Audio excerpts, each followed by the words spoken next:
আমরা দেবিদ্বারে দুইটা জিনিস করবো। এক, আমরা একটা বিদেশিদের রেমিটেন্স যোদ্ধাদের জন্য আমরা একটা ভাষার স্কুল খুলবো। ভাষা কি? ভাষার স্কুল।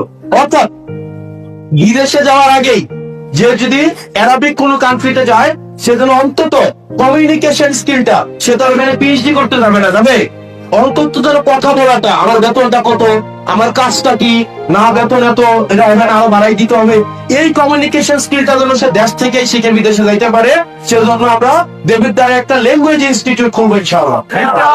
এবং এই ইনস্টিটিউশনে আমরা অ্যারাবিক, স্প্যানিশ, জাপানিজ, আমাদের এখানে অনেক মানুষ আছে, জাপানি আছে না, ইংলিশ, এই বেসিক কমিউনিকেশন স্কিলের আমরা ল্যাঙ্গুয়েজ স্কিল ইনস্টিটিউশন খুলে দেবো ইনশাআল্লাহ।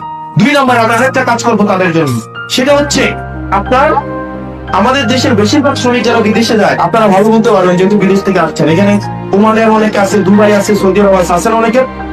আপনারা জানেন আমাদের দেশের বেশিরভাগ শ্রমিক হচ্ছে অদক্ষ। তারা যদি একটা লাইট ঠিক করতে পারে, একটা ফ্যান ঠিক করতে পারে, একটা ফ্রিজ ঠিক করতে পারে, একটা এসি ঠিক করতে পারে, তাই হয় তাদের বেতন অনেক বেশি বাইরে যায়। যায় কিনা? যায় কিনা? হয় কিনা? এই কারণে এই যে টেকনিক্যাল যে কাজগুলা, এগুলার জন্য আমরা একটা স্কিল ডেভেলপমেন্ট, আমরা একটা ইনস্টিটিউট করবো দেবিদ্বারে, যাতে করে তারা একটা ট্রেনিং নিয়ে যেন বিদেশে যাইতে পারে, তার জন্য প্রতারিত না হয়। ঠিক আছে?